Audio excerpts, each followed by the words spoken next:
All right, cool. So, welcome to another episode of Africans Talk Football TV.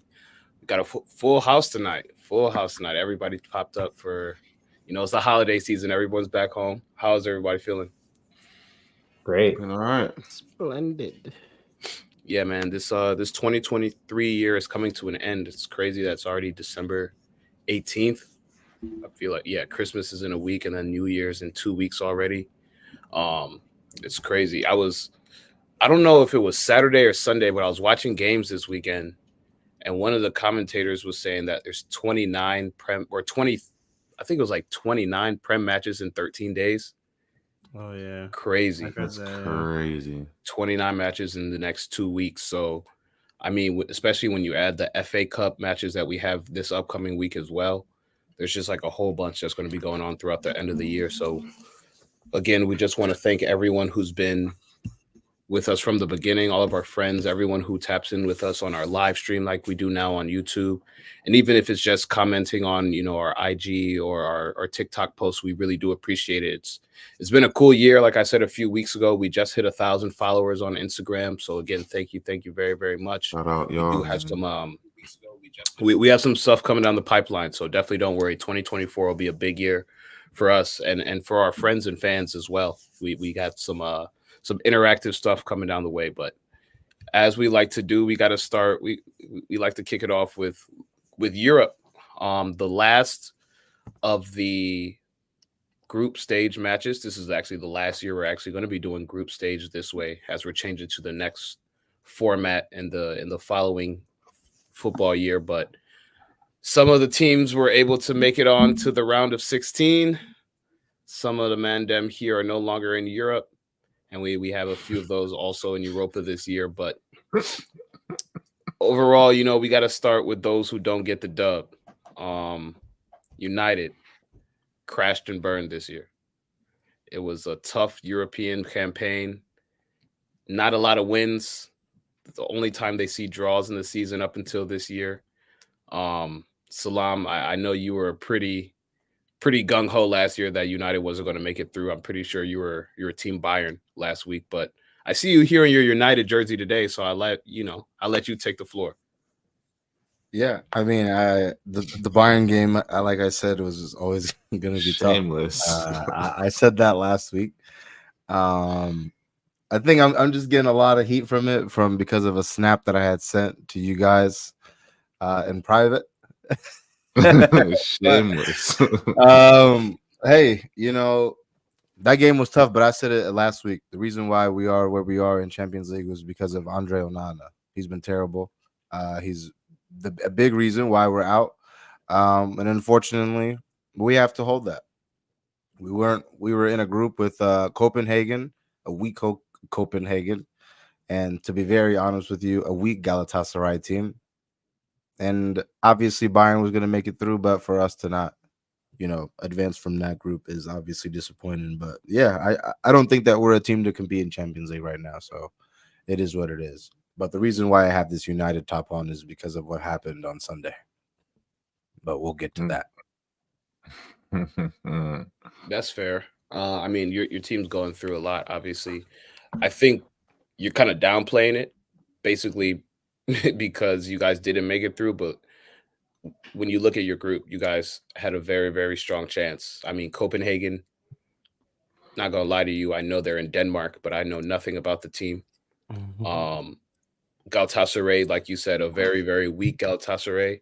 We saw some remnants of some good players that used to be in the Prem. But what do you think the biggest issue was? Because I know Onana was one of the reasons that you're hanging this on. But do you think it was just that? Do you think it was goalkeeping, or you think you guys? Absolutely. Absolutely. Because the first game, if you look at it, we lost 3-2. He was very crucial on all three goals. Specifically, I believe the second one where he just kind of spilled it in. I would have taken a point there, 100%. But Shambalik against Galatasaray, Shambalik against Copenhagen the second time. I know the first time he got the penalty save, but yeah, I mean, obviously, it's not easy to put it on one person, but he was terrible. He let in some goals that he should have saved, some goals that De Gea would have definitely saved, and I mean, and I feel like, yeah, it's because of him. There's really nowhere else to say it. So last week you wanted you guys, you were sure you guys were going out. Yeah.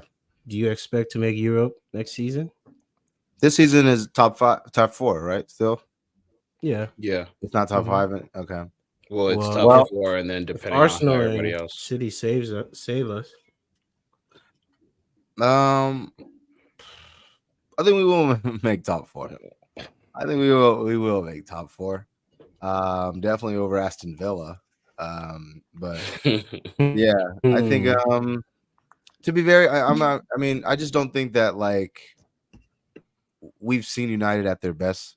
I know a lot of teams have been hit with injuries, but we got a lot of guys out, and I think that Varane coming back into the team obviously showed that like we do got some guys that can come back and make an impact. So I think the more guys we get back, Casemiro, Lisandro, I think that it'll be better. Do you think? I mean, before we move on to Arsenal, do you think we see United's best at all this season? I think towards the tail end of the season, I think you'll see it. I don't think we've seen United at their best. I think for a lot of other teams, we can say that we've seen them at least close to their best, or at least close to whatever 100% looks like. But not United. I've seen Liverpool at their best. I've seen Arsenal at their best. Chelsea. Cap. I don't know. Cap. I don't know. I don't even know. I feel like I have. You guys beat Man City. I feel like you guys. I mean, I don't like that City game. I personally feel like that City game was a big game for Arsenal. I feel like that was one of the best performances that they put on. Not the best, but one of the best. And I feel like that was close to them being their best. Okay. Liverpool, we've seen it. Chelsea, I don't know what Chelsea is right now. So like, I mean, it's really hard to say that. City, for the most part, I feel like, well, I mean, KDB's been out for a while, but if I'm going based off of last year, I know what they look like at their best, and they're very good at their best. So, yeah. But this season, what can you say? We got guys like Johnny Evans playing, So I mean, and Reguilon. So like, I mean, yeah, man. In due time. All right. I feel that. Moving on to Arsenal. Arsenal. Oh, you got something to say, so? Yeah, I just want to ask. So, of the people injured, so remaining injured, you got Casemiro, Luke Shaw, Lisandro, Tyrell. This is from the website, so I don't know if this is how accurate this is, but Tyrell, Malakia, Ahmad, and Kobe Mano. I didn't even know he got injured. No, Mano's healthy. He played. Yeah, that's what I thought. I was like, so okay, well, United need to update their website. With that being the case, I tell you, it's bad on all fronts. Yo, and I go, what the heck? I was like, I'm going to their website. I'm like, who's out? I don't know. But okay, from the people that you know for sure are out, who is the one that you feel like is missing? I know Varane is back now, but who do you think is missing? I think Lisandro and Casemiro. I think those three. Those three were so huge for us last year, in spite of what a lot of people may believe. Those three were, I believe, our best players last year, and obviously at large parts Marcus Rashford. But yeah, I mean, it's very hard when your two starting center backs are out. Plus, I mean, to me, still one of the best holding midfielders out there. Is he the best? Probably not, but I think he can still definitely do a job. So I think those two being absent definitely makes a difference. So yeah, 100%. Okay. And I mean, it definitely helps that like it's encouraging that Manu had the performance that he did, because maybe we can lean on him going forward too. But yeah,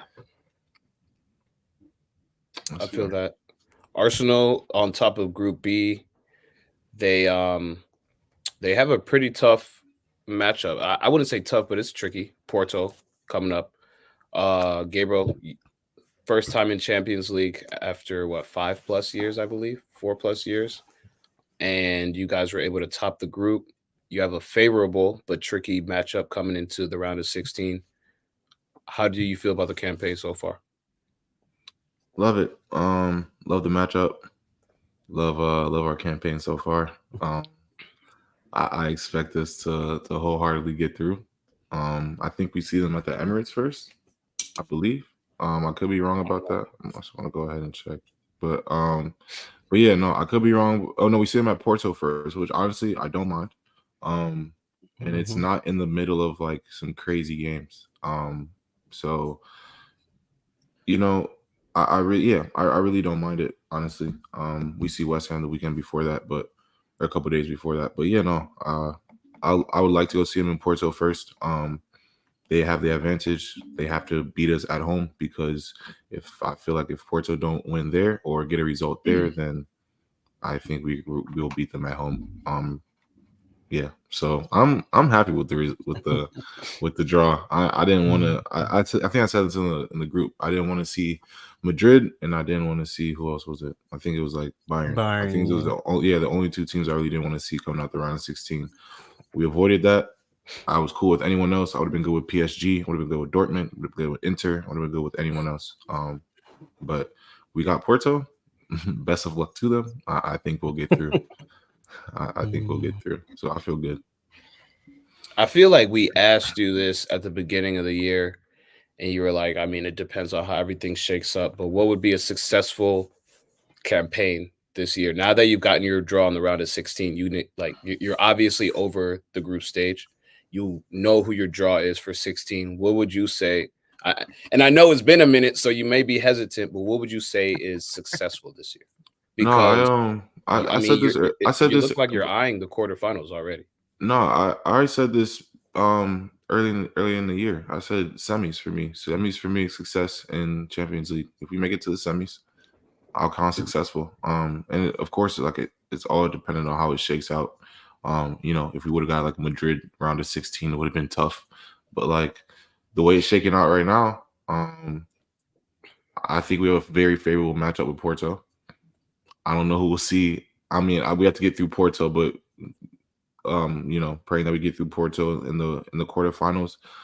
I think we'll have a good chance. I think we'll have a very good chance, depending on how healthy we are as well. But I think we have a good chance, especially with the first draw. And I'll just be looking forward to it towards February when we see them. February 13th is the first match at Porto. So yeah, it's for me though. Semis. If we make it to the semis, successful. Anything after the semis is, that's just whatever at that point. But first year back, a lot of these guys, first time in the Champions League. Yeah, I think the semis for me would be good. I think we're one of the strongest teams in the whole Champions League, and I think we can go out and show that. So I'm just looking forward to it. Okay, that's fair. That's definitely fair. You definitely said semis at the beginning of the year. Just want to see if the narrative had changed. No, but I respect it. I respect it. City looking to go back to back this year. Already drawing a very Mickey team with Copenhagen. We saw what they did to one Manchester team, so hopefully they can continue it. But Solo, what about you? Do you think that this Manchester City team can go back to back? I saw that KDB has started to go back in training. Yeah. So he's warming up to come back the second half of this season. How you feel so far about Europe? Yeah, I honestly feel like, in my opinion, I feel like the Champions League we won the Premier League 3 times in a row. The fourth time that we're going for it. If we get it or not, if we get it, we're doing something that's never been done before. If we don't get it, that's fine. It's just a year that we didn't win, and someone else can win, and that's fine. But I do feel like the Champions League is honestly more important for me, and I think for most City fans. Actually, I don't want to speak for the fans because that's when things get too crazy. But I think it's important to get to focus in on the Champions League because one, I think a lot of traditional teams are weaker than people realize. Like, PSG is struggling in their league. Dortmund is doing fine, but really both Dortmund and Bayern, Dortmund has a chance to mess with Bayern's season this year, and I don't think they ever really try to win the Champions League. And then on top of that, you have Bayern themselves, who also have a weird situation going on across the league. And then you also have Real Madrid, who have so many injuries, like, and with key people. So I do think, like, in terms of the heavyweights, they're weaker off than they were even last year. And so with us, you know, once we get past this Club World Cup, and we can start looking forward at the rest of the Premier League and the Champions League and the FA Cup. Well, not FA Cup. I don't know if we're in FA Cup anymore. I forgot. But we can just focus in on those trophies. I really do believe that what is it called? Another Champions League is going to will make up for any losses that we have in the league for sure. Like, just because, like, back-to-back champ, that's it. And when I think about it too, I'm like, we got, who is it? We got Copenhagen, and after that, I mean, that's when things will get more difficult. We might get Arsenal. We might get no, you can't get Arsenal before the final, right? Like, you can't get, like, the same team, two teams in the same league can't be together. Like, I thought it was you're on mute, Mike. I think they'll put you guys on the opposite side of the bracket. That's what I thought. Okay, so it won't be until, like, so we won't get Arsenal until maybe the semis, essentially, but or deeper into the competition. But generally speaking, when I look at our side of the bracket, everybody there we can beat. I feel confident in that. And so with that being the case, I mean, yeah, the Champions League is looking like another opportunity. It's looking, honestly, at this very point in time, the Champions League feels more achievable than the Premier League does at this point in time. And that's purely based on our form, clearly, like, we have a lot of, form issues. People are tired. People, like, I think the treble year really burnt out a lot of players. And so now we're in the situation where we got rid of Gundo. We got rid of Mahrez. We finally are starting to get Nunez back in. We're getting KDB back in today. Like, literally still not in, but by next month. And we'll have a more consistent midfield for a little while. And I think that's really what's going to help unlock us again. And so with that being the case, yeah, I actually feel very confident in the Champions League, more so than I do in the Premier League right now, honestly. I don't know how you got this draw, man. Because we topped our group, and no one's. We topped our group too, bro. I'm not trying to hear that. I mean, to be fair, like, what is it called? When City were out of the Champions League we're never in the Champions League. Let me stop saying that. When we first got into the Champions League, the first 3 years we had Bayern in our group, and then we had some of the worst, the most difficult draws. It wasn't until talking about the group. We're talking about the knockout. This is foul work, bro. This is a couple years running that y'all have just seen no one's. I mean, my thing is, though, when you look back to all those knockouts before, we ran into in the knockouts that Monaco team that was amazing. That wasn't that long ago. We got snuck by Spurs. Lyon snuck us. We've constantly got hit by, like, what is it called? These teams that no one really expects, or are like having low-key good years in their leagues. So I don't know. I feel like, yes, we've had the easier draws than most of the big teams in the past few years, but it also kind of is counteracted for, as a fan that's been watching since the past 10 or so years. The first couple of years of watching us in the Champions League, I'm like, damn, we couldn't get a good draw in the round of 16 of the knockouts because we were struggling in the group to get past people like Bayern and what's it called? I think there was one year it was Bayern and and it was one of the Milans that were in, like, a low resurgence, and we were having to work through that to get to the next round. So now you just sweep through everybody in the group stage, and then you just get a cake matchup in the hey, man. 15. That's just how. Honestly, depending on these brackets, I mean, I like my side of the bracket, honestly. So I mean, you can run into Madrid next in the quarters. And speaking of Madrid, what about Madrid-Leipzig? Yeah, that's an interesting one for me. Oof. Leipzig, really? Yeah, because Madrid are injured, bro. They're struggling. They might get snuck. They're hurt.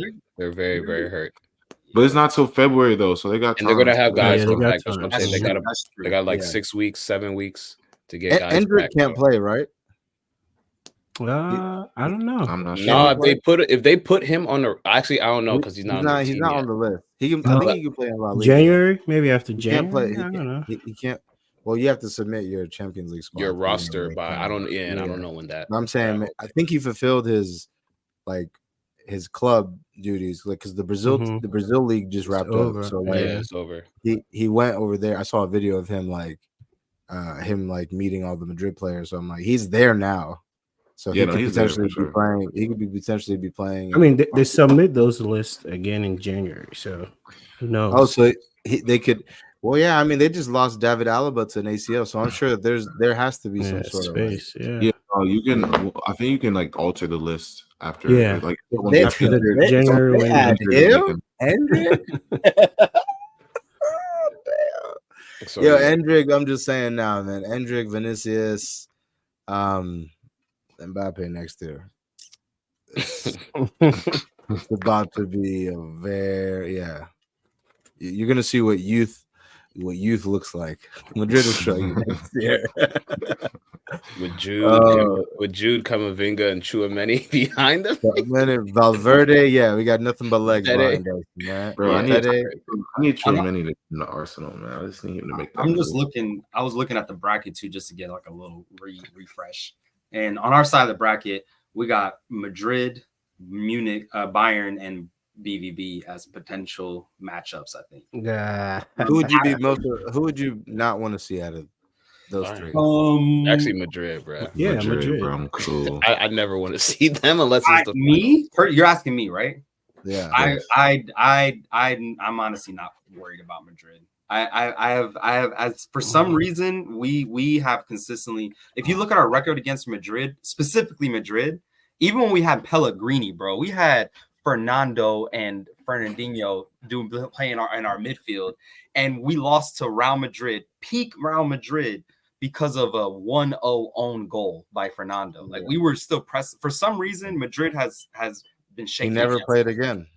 Yeah, and it was like, what is it called? Our record against them right now is tie. It's 4. We won 4, drawn 3, and 3. So we're good. We're Madrid. I think we have something figured out. I'm scared of BVB personally. We barely got past them. I'll say this. The reason why I say that is because, Bellingham isn't there no more. So never mind. Bayern. I'm scared of Bayern is who scares me, because Bellingham was what scared me at BVB. Bro, did you see the year that when Bellingham was there? I'll say this right now. We were lucky to get past that team, that young team, when it had Bellingham and you know who took him out?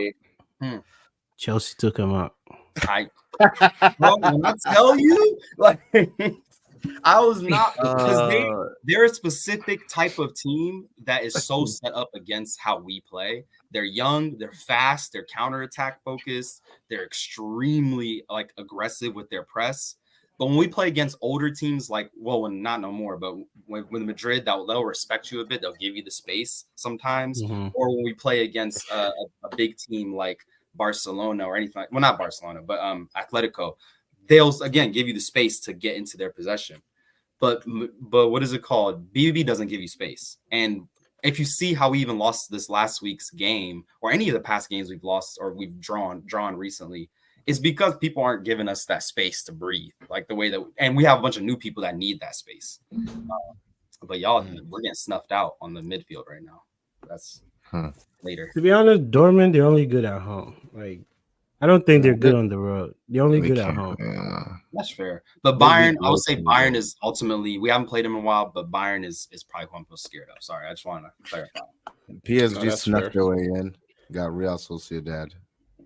I think that they should. That might be the upset for yeah. Your dad is decent. So before we move on to the league, shout out to the Premier League and the Europa. We have 3 teams: West Ham, Brighton, and Liverpool, all at top of their groups, all advancing. Mar, do you think Liverpool wins Europa this year? Yeah. Yeah. Who do we talking about here? I'm not gonna lie. The only team I could probably see giving y'all some issues would be Leverkusen. Mm-hmm. Yeah, we're gonna smack Leverkusen. That's crazy. Xabi Alonso. Oh, you're old man, Dem. Yeah. Yeah. Up next, Klopp 2.0. Yeah. All right. We like what we Oh. see. We like Okay. it. We want it. Yeah.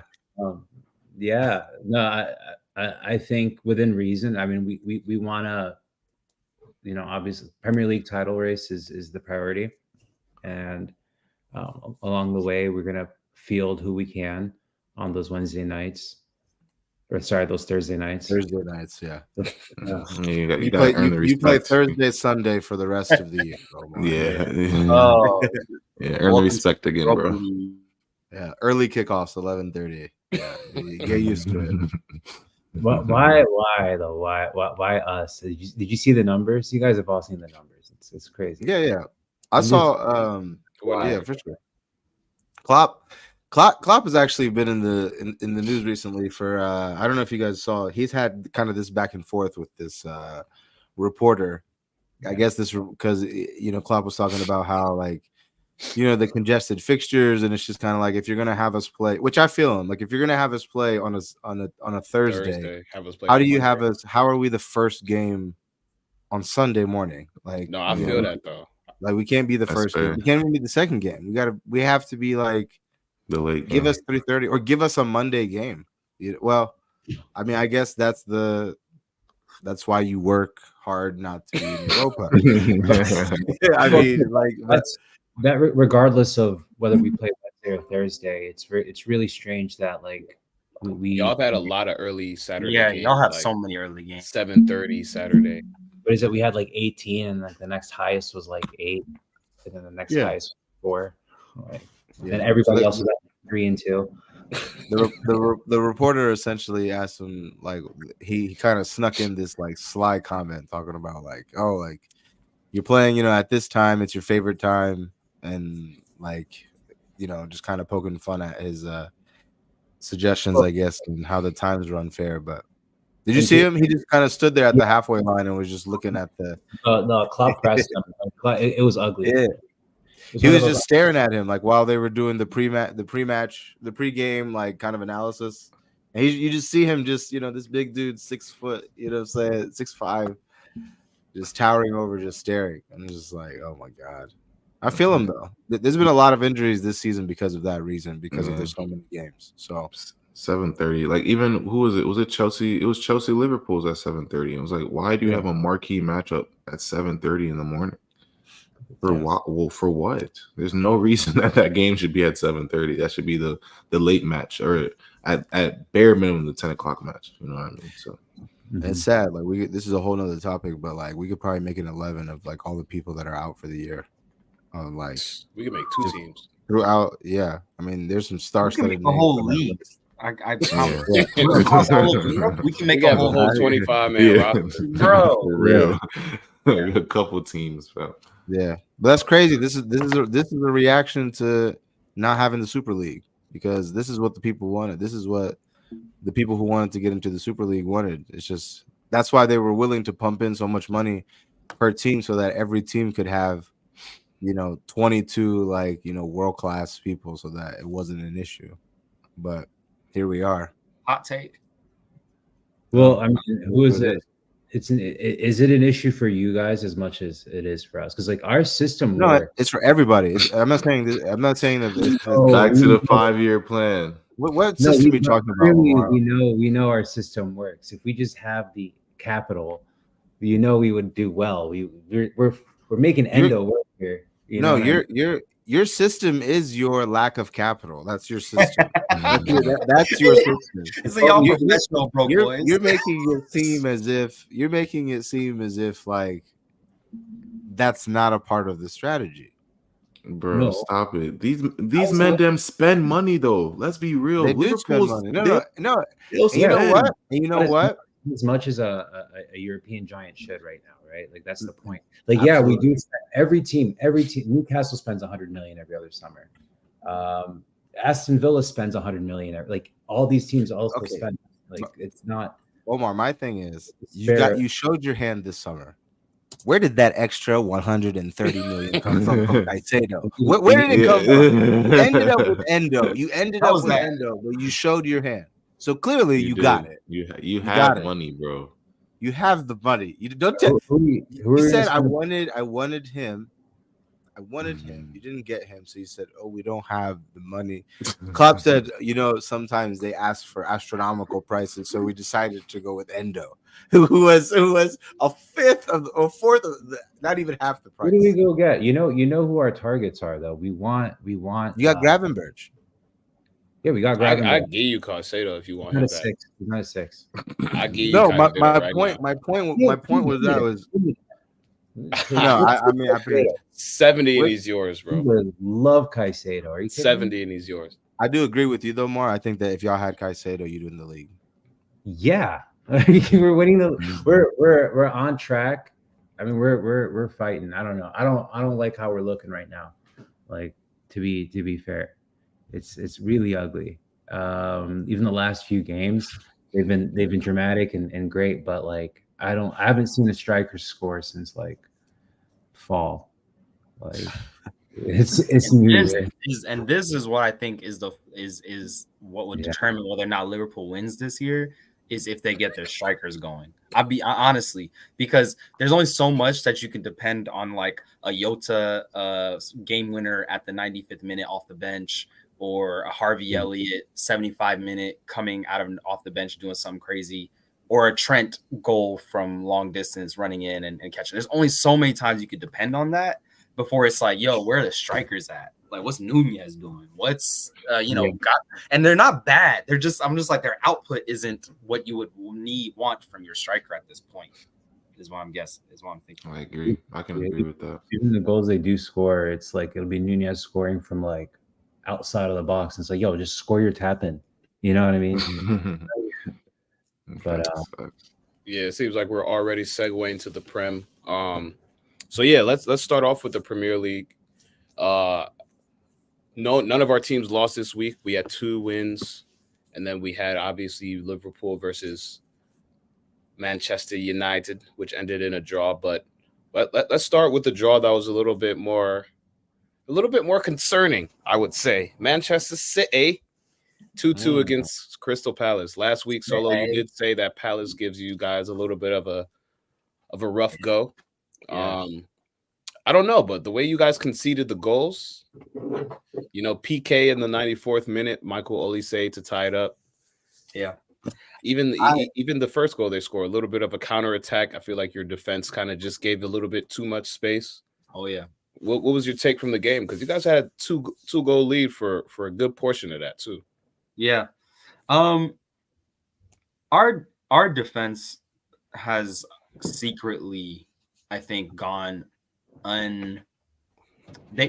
because of all of our midfield changing around, what's happening there and the issues there, it's obviously made a lot of people are focusing on that, even myself, right? Like I've been looking, it's like, yeah, we're without Gundo, we're struggling without KDB, like we have 4 new midfielders that we're trying to make work in a very complicated system. Yeah, it's gonna take some time, but our defense has been underwhelming. And our defense has been underwhelming and has consistently been underwhelming. The past, like, I think few games, it's just been draws or and like really, really like draws that we shouldn't be having. And I think it just comes back to we're leaky right now. We don't have the security that we had in the back that we used to. I think even with the fact that we had Rodri there, like even with Rodri there, I think he's just tired. I think he's been depended on for way too much to very much be the anchor for this team for everything, both the transition to attack and the transition to defense. And so it shows. And then honestly, I found this Twitter video where it showed all 30 goals that we conceded, which is this is a super high amount of goals to be conceding at this point. And we, at least for our team, we haven't conceded this much in a while. And a lot of those goals, man, they were weird. Like even like, for example, a lot of those goals were either we were struggling with like either some PK or it was also deflections. There was so many deflected goals. Like the Arsenal goal was a deflection. The off of Leon Bailey's goal was a deflection too. Yeah, Leon Bailey's goal is a deflection. We've had a lot. I'll say this I know it doesn't sound great, but for the team that just won the treble, we're not living up to it. And I think part of that has been bad luck. Part of it has been exhaustion from playing every game last year. And then on top of that, it's then the other part of that continues it is the struggle around our new changes in the middle. And so the Prem might not be us this year, but I'll say this: Mourinho, which I listen, I have my issues with Jose, but I appreciate his comments when he makes them because he usually makes statements that are just very interesting to me. And for this one, they asked him who does he think is going to win the league this weekend. I think they asked him, and he was like 51% Man City, 49% Liverpool. And I was like, wait, what? And so they asked him, like, what about Arsenal? He was like, oh, will they have to win one, and then we'll see. After that one, we can put them into the counting. And he said win one as in I think winning one in this era of Arsenal's time. And I'm like, it says something that I'm like, we're struggling. This is us struggling. We're 5 points behind from the top, and this is our struggle mode. Is it going to be more of a struggle mode? Are we going to keep struggling? I think is determined so much by this Club World Cup. I would be so disappointed in my team if we're the first European team to not win the Club World Cup. If we lose, I'm not the first one ever, but the first one in a very long time. I think Madrid has consistently won theirs. Barcelona has won all theirs. I think Liverpool won theirs. We've won theirs. Yeah, United. I think. We also lost one to like Brazilian teams be winning it. That's like their thing. Yeah. So it's like didn't you guys lost one? Yeah, we lost one. You lost the final. Okay. We didn't. Let's say okay. I had it flipped. So United didn't. So it's like I just really hope that we can live up to this last standard for the end of to cap off this treble year that we're at, and then we can actually start fixing these things moving forward. And I think we really need a break. Half our team needs a break, bro. I'm not gonna lie, Solo.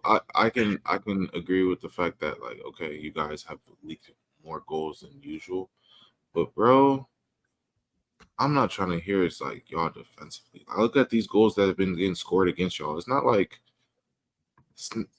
you guys put 100 million on a defender this year. So, and if you look at your back line, it's all solidified. Like, so I'm not trying to hear that you're just getting beat. Like, this is be real. Like, you're just getting beat because even these goals that I looked at this weekend, they weren't defensive mistakes. Like, it was a good ball over top.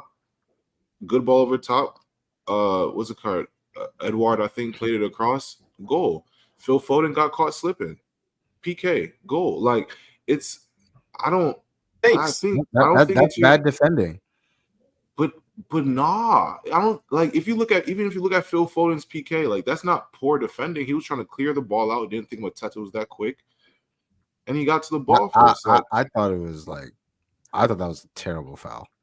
I think it's all the way you're striking the ball as if you're about to strike it on goal. Like you're in the box and you don't have any awareness about like how you're coming at him and like with the fork. I agree, but it's not his back line though. That's my statement. It's not his back line. Like his back line has been fine pretty much all season.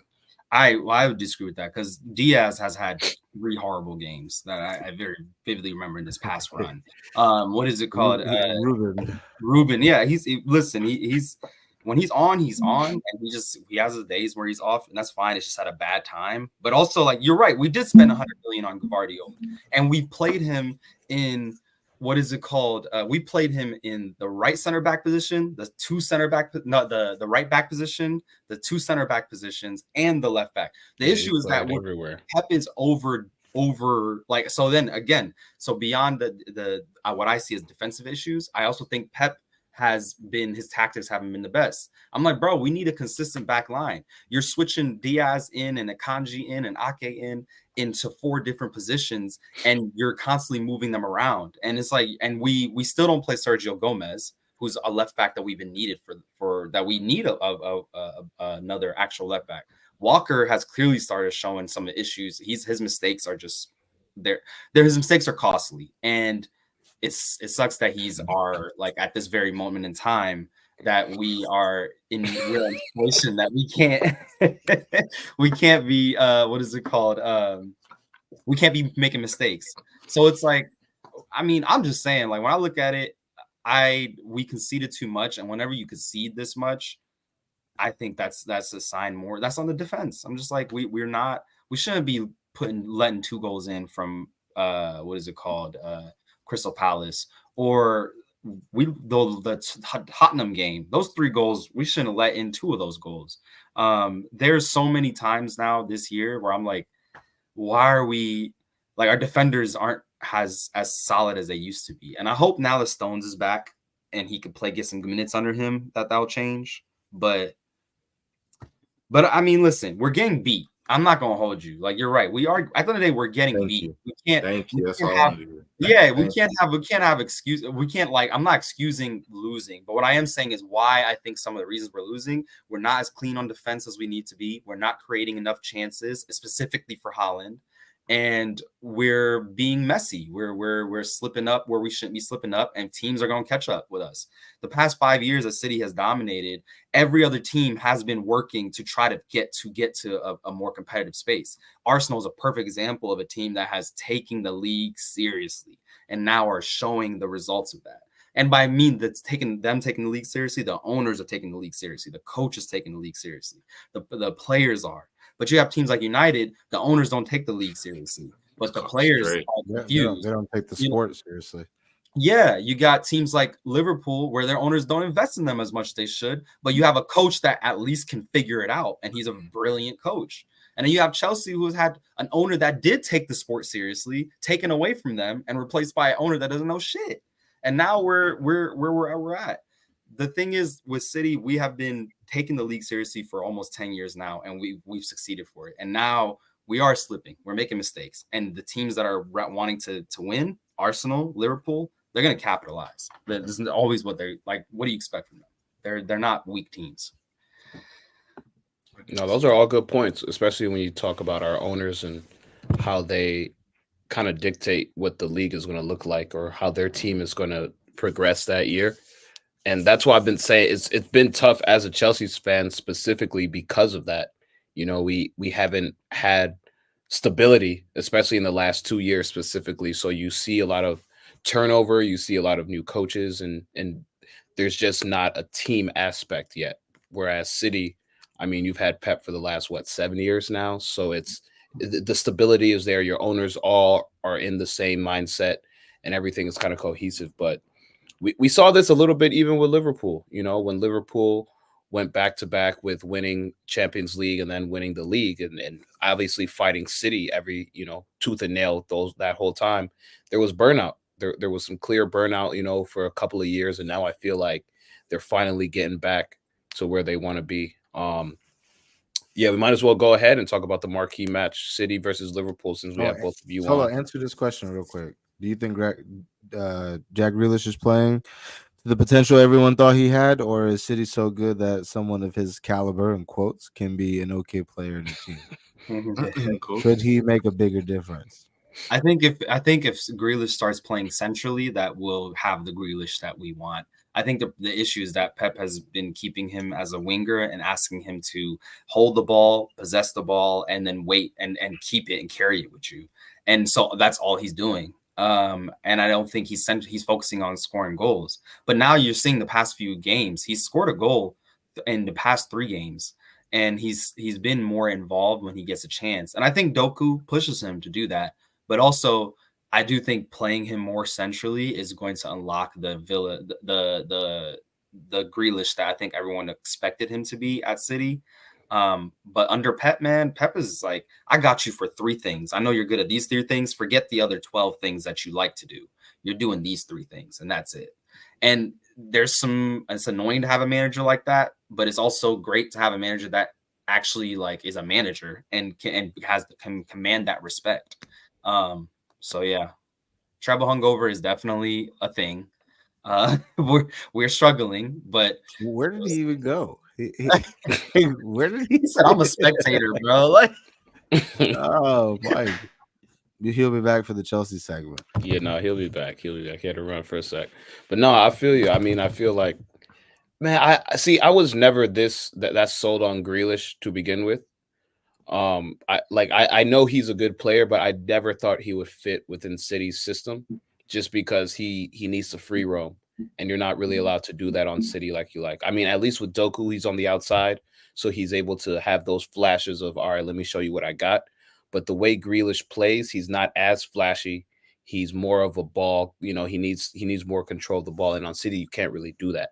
So whereas Doku can go out and he could beat you with his step overs, he could beat you with his moves. Grealish ain't really got that Joga Benito in him. He needs to control the game more. And so that's why I feel like, you know, it's good that he's on City. But I mean, I just saw a video of him last week talk about how he wants to DJ. You know, like he's living his best life.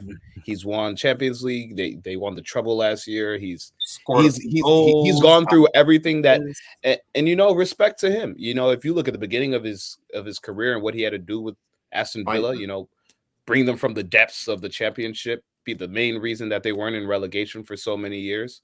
You know, all his hard work paid off. You know, so even if we may not think he's the guy that deserves it, he's got it at this point. So, bro, imagine being the guy. Imagine like for multiple years being like having to hustle every moment to try to keep a team alive. Then you get to a team and it's like, oh, I could depend on my players. Like my other teammates can actually play. Like that's makes a difference. But he's 28.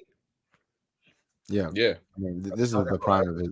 This is the prime of his career. 28 with a treble. What more do you want? Yeah, no, I mean he's done it. I mean, like I said, he's done everything at this point.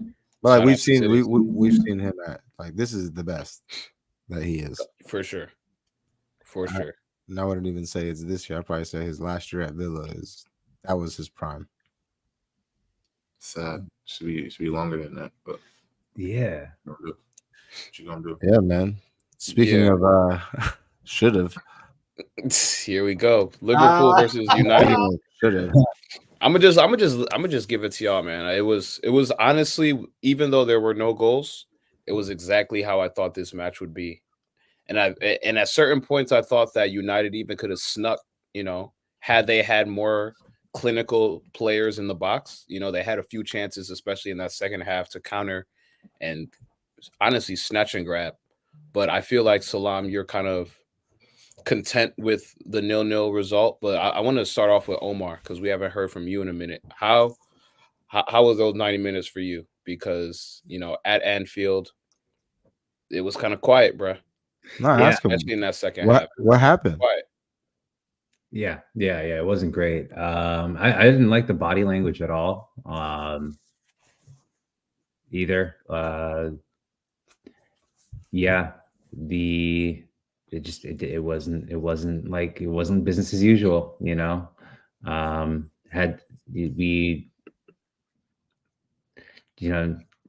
It's obvious, right? Like when you look at the numbers and just like the output strikers, like there's no you can do whatever you want, but strikers don't put it away. It doesn't matter, and you get results like this. So we got to do something about Nunes, because this is OD. I don't know. Like I think with us, it's more of a ride or die situation. We spent that much on him, and that's the worst part, right? Is that we have to see this out, coach it out of him, and then take it game by game. But I think he will continue to just, you know, piss us off and then do some crazy other, you know, then have a worldie once every 5 games.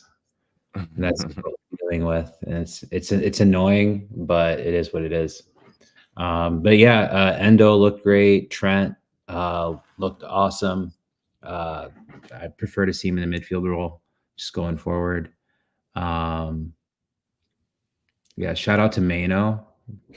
Kid looked awesome. Don't shout out any of my players. Don't shout out any of my players.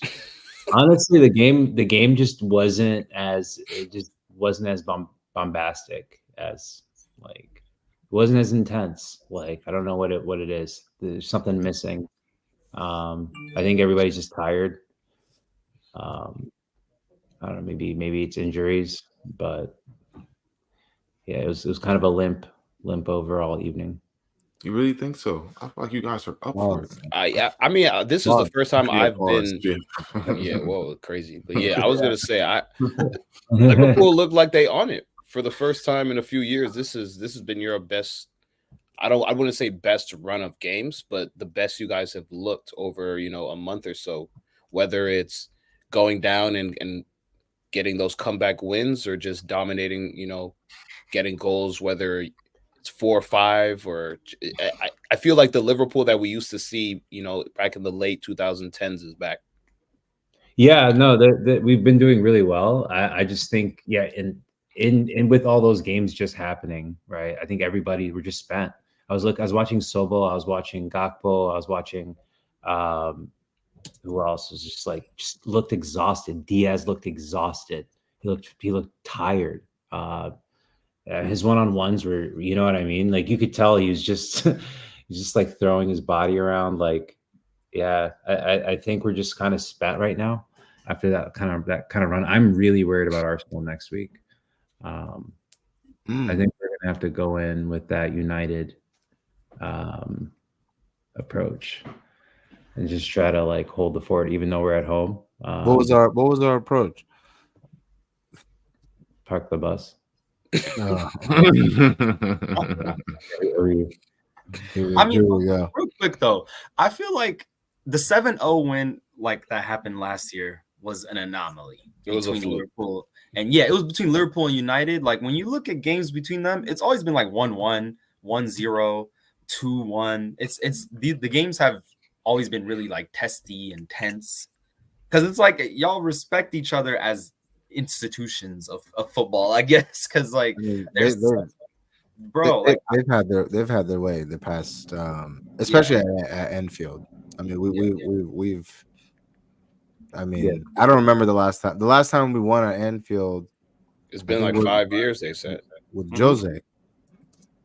So, yeah, I think if we would have scored 1 goal, we would have scored 3 or 4, and that's how I feel about every team in the league, right? Like I think if we can put away a chance, the dynamic of the whole game changes, right? The other team has to come out more, try to chase the game a little bit, and then we're once we get to that intensity, that's where Liverpool's at their best. So that didn't happen, right? And that's on missing headers, missing near post, tap ins, and we need to figure that out because we can't depend on these long shots. I think we took like 18 long shots like out of the box because we're not depending on the strikers anymore. Then Nunes thing needs to be figured out. We get Jota back in January, so I think that's going to be huge for us. I feel like he's always out with something. That guy. What's up with Gakpo though? What are your thoughts on Gakpo? Because I saw so many Liverpool fans get like hype when he was brought on, but I don't know. Like, what are your feelings about his season? And yeah, world class. He's amazing. He's just spent. we've had him playing midfield and striker. Is he world class? Absolutely. Cody Gakpo is world class. I'm not ready to say he's world class, but he's very good. I feel like if you're world class, then people around the world need to be like aware of things that you've done. I don't know. I haven't seen like a goal or a thing from Gakpo that has like gone outside of Liverpool, like Liverpool fandom. You know what I mean? In the way that something like Nunez is everything. I just don't know what I can't remember last time Gakpo did something that like, I guess. Yeah, brought that type of attention towards him. I think Madrid would buy Gakpo. I feel like Gakpo, Diaz, those are our like best young players. Luis Diaz Luis Diaz for sure. Well, he's a dog, bro. Like how would you rank like that front four? like just from like best to worst. Salah, Nunez, Gakpo, and who is it? Who else is there? Jota. Yota, yeah. That's tough. Yeah, that's tough. Who's the best? Salah. Yeah, obviously. Yeah. Yeah. And then who? Luis Diaz. Yeah, Diaz. On all of them on their best day though. Like what are we talking about here? Because Nunez is a madness on his best day, right? Like, But you don't know. Do you know what he looks like on his best day? see, Newcastle. We've seen. Yeah. I think it's best say from what you've seen of But them. I mean, What you've seen of them. that from Newcastle, their he time came on and scored too, right? Was that match? Yeah. So he it's not like he gave a full 90. He had fresh Mhm. legs coming on the last 20, 30 minutes, and Yeah. so I've seen flashes, but I kind of can he put a full 90 together and have that full Come on, resume? be real. If you could, would you keep Nunez if there was a better striker that was willing to come to Liverpool for a reasonable price? Who's better? Who's a better striker? Like Anyone, just anyone. Ivan Toney. Ivan Toney. I knew you'd say Ivan Toney. I'll just say anyone that you think is better. I'm asking you, anyone that you think. That's a fair comp though. Yeah. We don't. Well, that's different. That's unfair because we really do need an Ivan Toney. We need somebody who can hold. So the do ball. we. Yeah. So do we. Goal scorer. So does Chelsea. Everybody wants him, but we want him for that Firmino role. That's what we need. We need a Firmino that could also like put the ball in the back of the net. Okay, so a diamond. Exactly. That's fair. You should have took a 1-year flyer on Benzema. Low key. We don't do. That's a Chelsea move, though. That's we don't do that shit. Yeah, they have a 5-year plan, man. Don't forget. Yeah, you guys have ethics. I'm telling you, I just wanted to quickly for the United. Yeah, quickly on the flip side though, Salam, what was your take from that match? Because we got Mars' take, but you guys went in there and you got a point. So yeah, I think one of the biggest takeaways from the Liverpool game for me was Rafael Varane reinforced that he's the best center back that we have at the club. I don't know why he hasn't been playing. To be very honest with you, I think the manager there has to be something going on in between him and the manager, because there's no reason why he should be getting dropped for games like the Manchester Derby for Johnny Evans. This manager has obviously shown that like he clashes with like superstars. So like I don't know if there's something there, but Rafael Varane needs to be playing whenever he's fit. And then the second one, Omar shouted him out, Kobe Mainu, Academy U. I think he's one of the best academy products. I mean, just so far, just from looking at him, he seems almost very ready for the pro game, as opposed to some of the other academy products that we've produced over the past 5 years. But I really like him. He needs to get a little bit bigger. But pause. But I think that there's a player in him though, and I think that if he can, the problem with United though is we need an environment where he's gonna grow, and we're not gonna put too much on him.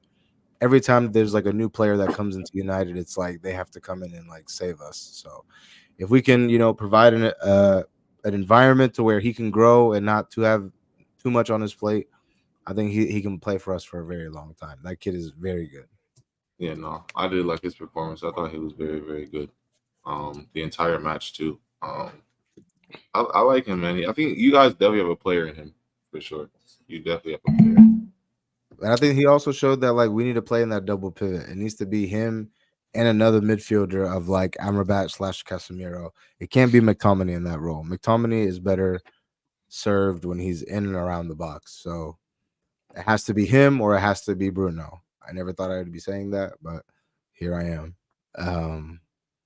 And then I guess whenever Mason Mount comes back, he can those three can duke it out for that spot. But yeah, man. Shout out to Mainu.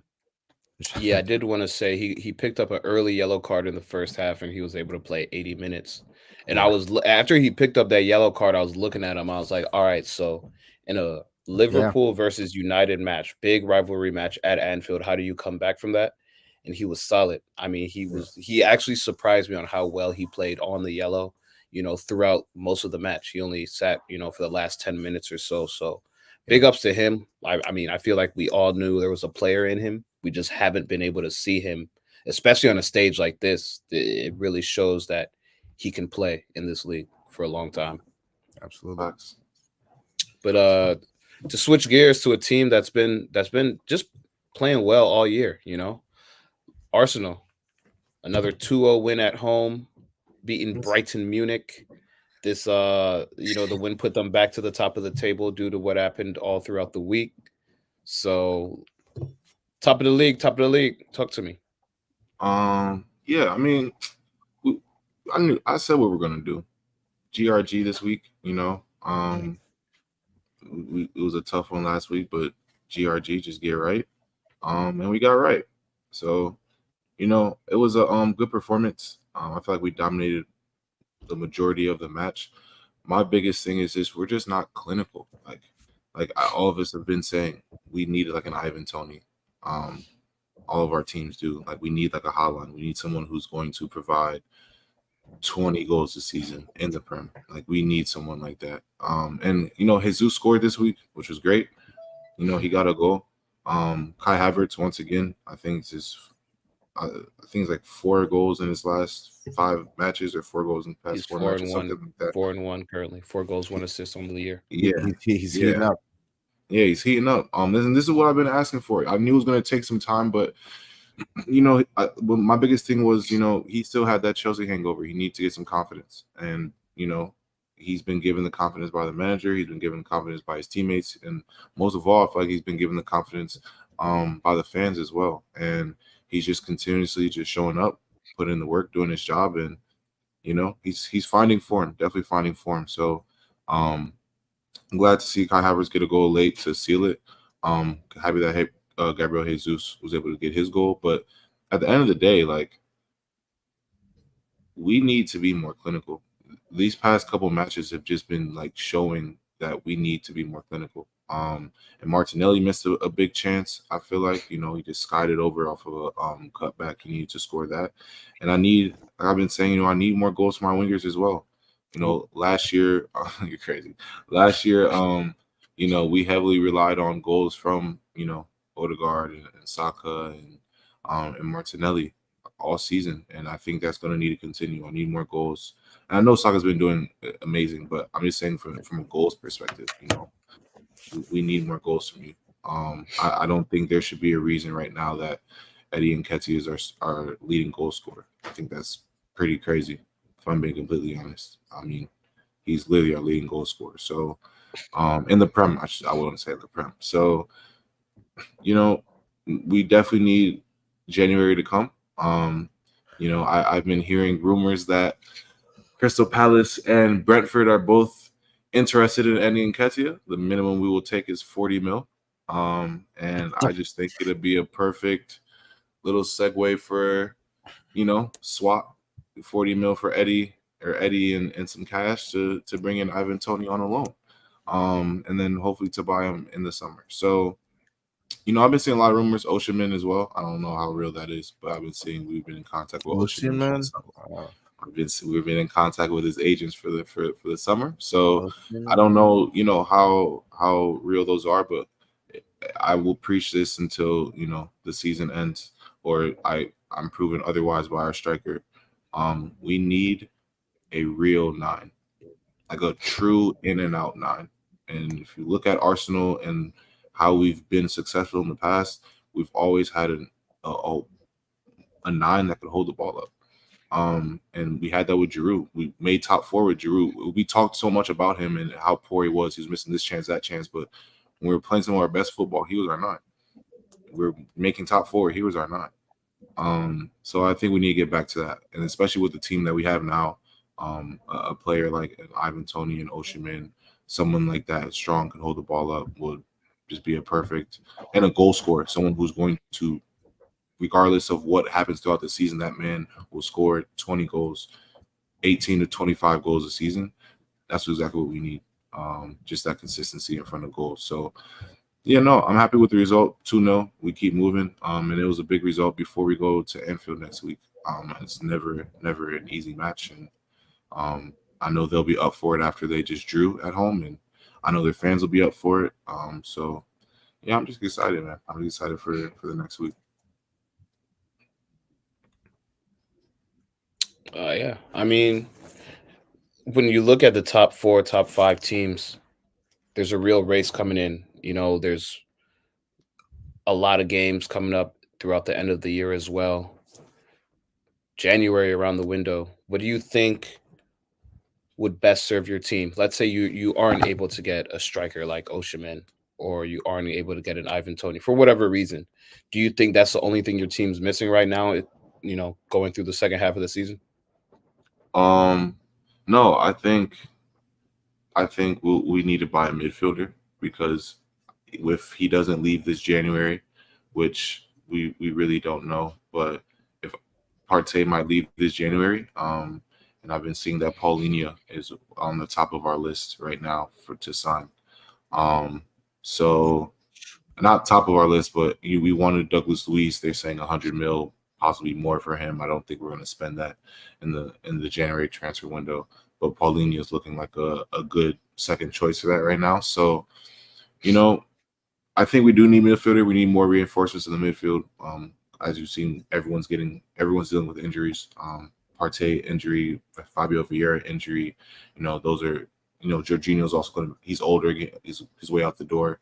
So we're going to need to revamp our midfield just a little bit. I think our starting 3 is fine.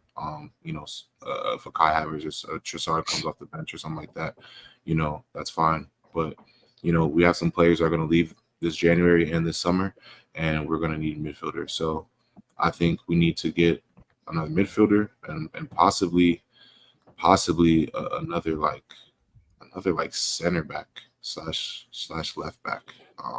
I think that's also in the cards for us. But yeah, I would say those are the midfield pieces is definitely the main one. Also, another rumor I heard, if no Oshiman or no Ivan Toney works out in January, Solanke, which I was not.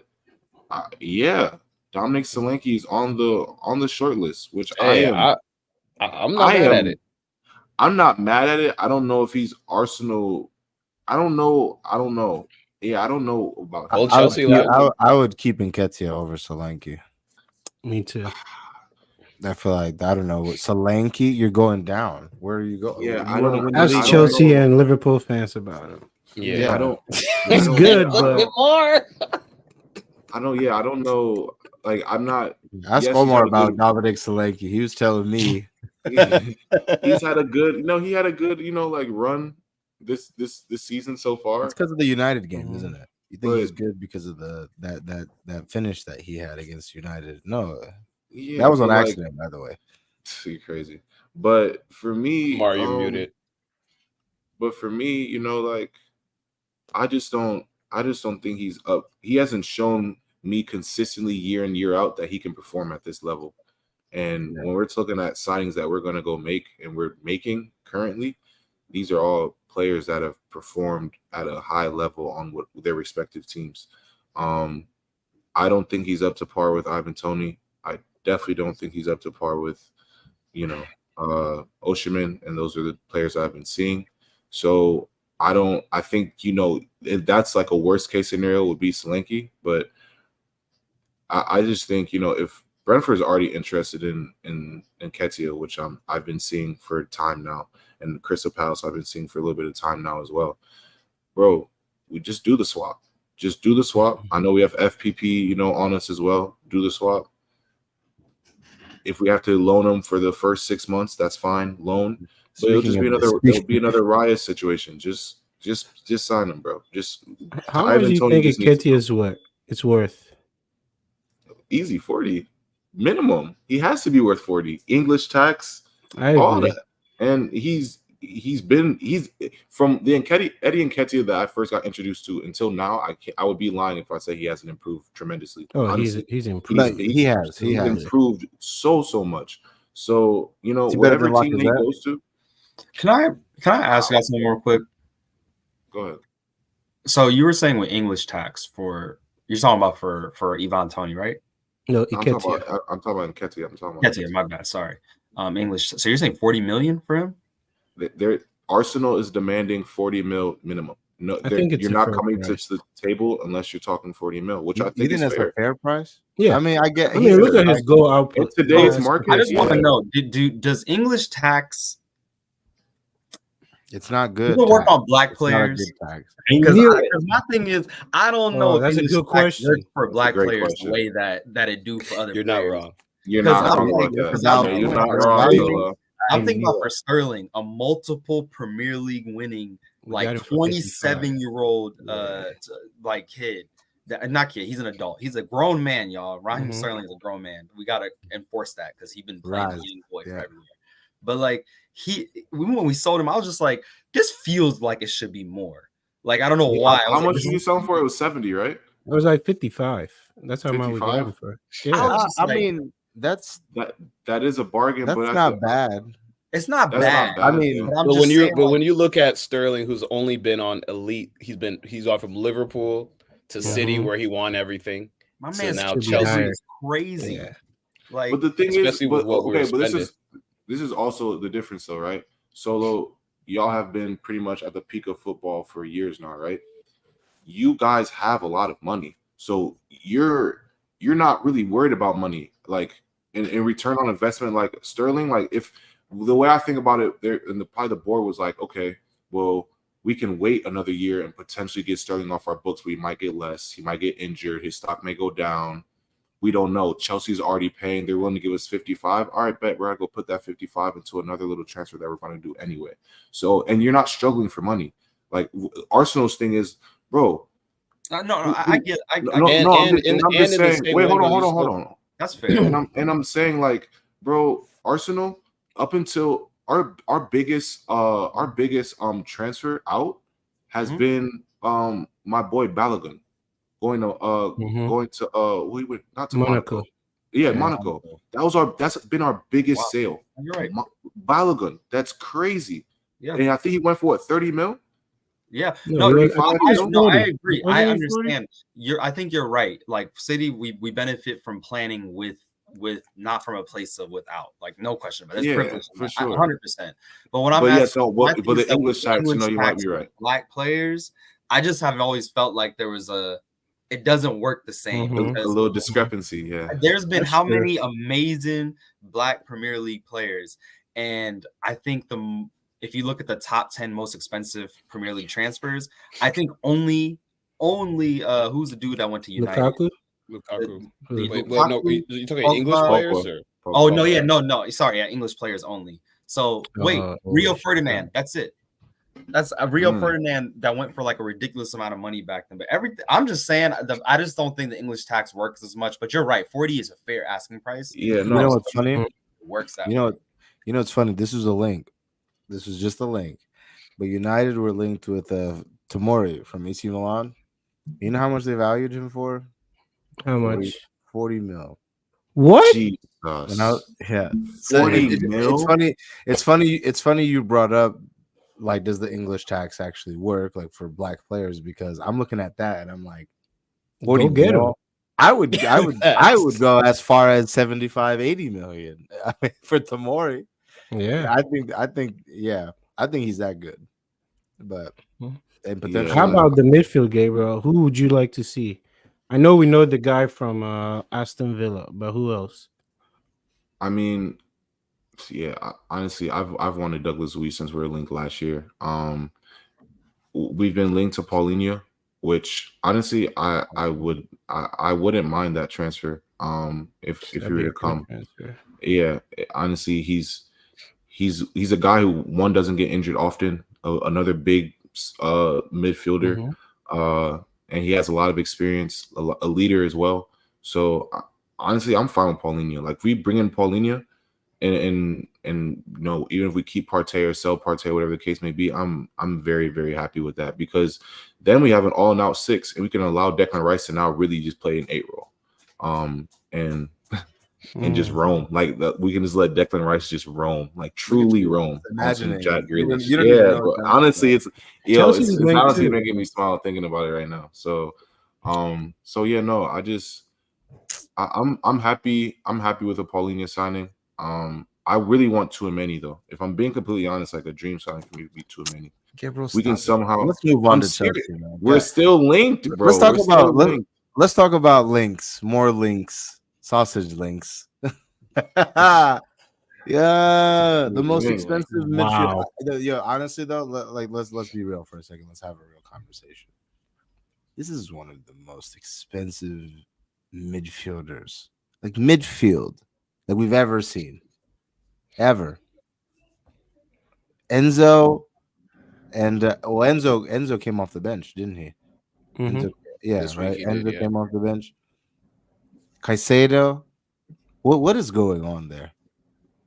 I mean, yeah, we They could need move on Latvia. to Chelsea now, bro. I mean, I think when it comes down to Caicedo, I don't know what it is, truthfully, but his owner or not his owner, his Wow. agent said this, in the beginning That's of the crazy. year that that was nuts. Yeah. his That's agent crazy. his agent Yeah, said bad it at the said. beginning of the year that he needed to go into a team like Liverpool that was more stable.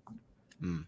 And because we have a new owner, because we have a new coach, because we're coming off a year where we finished 12th place, 4 managers in 1 year, we're very, very unstable right now. And again, we just have so many players. Like at the end of the day, we have a ton of players. We haven't even. And Kuku was finally on the bench for the first time since he's been in Chelsea blue just this past week. And when you look at who we currently still have injured, I mean, from Reece James to Lavia to Cucurella, I mean, the list goes on and on and on. So, I mean, Pochettino said it a few weeks ago. He still doesn't have his team here. He still doesn't like all these players. He's still looking to phase people out. And I don't know. I like with Caicedo, I was never really sold. I mean, again, on Brighton, he was good. Let me not say that because last year You were Brighton he definitely looked great. sold. Don't Yeah, you're lie. sold. No, I was Don't never. I lie. was never. Spend it. You said spend it. You never heard me once last year or this year say I want Caicedo. I never really want. I knew he was a good player, but he wasn't one of those guys where I was like, all right, this guy is going to move the needle for Chelsea. Now Yeah, it Enzo was was me. one It of the was me. I wanted him. Enzo was one of those players. I was like, yo, this guy could actually be good for us. But when I look at Caicedo, he's a 6. Like he's not able to do on Chelsea what he did on Brighton, where he had control of the whole midfield. Now as much as I don't like to say it, Conor Gallagher is kind of our creative role in that middle there. We have Enzo who's able to go box to box. He's a little bit more technical than Caicedo. Those are the type of guys that kind of can move the needle for Chelsea. Not so much Gallagher, but somebody like Enzo. When I watch Caicedo play, there isn't anything that moves me one way or another. Defensively, he's solid, but when it comes to advancing the ball, I feel like he holds on to the ball a little bit too long. There have been multiple matches where he easily could have gotten a second yellow and gotten kicked off. I think he needs to have a little bit of a better head on him. Pause. But as far as one of those players, I think that makes us better, I don't think Caicedo is that guy. Just overall, like on the Chelsea recap, though, it was good to get a win. Again, both of our goals were okay. Even when we scored them, we had to go do a VAR check. They were somewhat fraudulent. But honestly, at this point, I just want to see some sort of consistency for us. We have a FA Cup match versus Newcastle coming up this week. We got smacked by Newcastle last time we saw them 4-1. So this should be somewhat of a rivalry match. This should be somewhat of a get back. I'm not going to call it a GRG because I don't trust my team enough. But this should be one of those matches where we look to say, hey, like last time we got smacked in the mouth 4-1. This is a team that, isn't that much better than us. I when I look on paper and when I look at these teams ahead of us, I truly don't think that a lot of these teams are that much better than us. It just depends on, how our team is set up and if Pochettino gets us ready to play that day. I feel like that's just kind of how it's been this whole season. But Mike, how do you feel about this past weekend, our team as a whole right now? The Caicedo thing, I was the one that I thought, he was the one transfer I thought we needed over everybody else. And so far it's not going the way, we all expected. And I think first he's really young and I think he's playing a slightly different role than he did last season. He's too deep for me, in my opinion. He's too deep, and we can pause, and we can see it when we watch the games. This is chill childish. He just drops too deep, and he's always losing the ball. It tells you that he's not comfortable in that role. But overall, I think this weekend he wasn't that bad, but he didn't like stand out or anything. This week he had a decent game, didn't make mistakes, just played a decent game. But then again, it's against Sheffield, so it's like, what are we getting excited about, right? Enzo didn't start, which was okay to me. I mean, we don't need some Perfectly of these fine. guys starting every game. Kunku was back. What's his name? Pochettino's press conference today. He's talking about giving him time. He's pretty much telling everybody to lower your expectations. He said, "This guy's not coming to save us."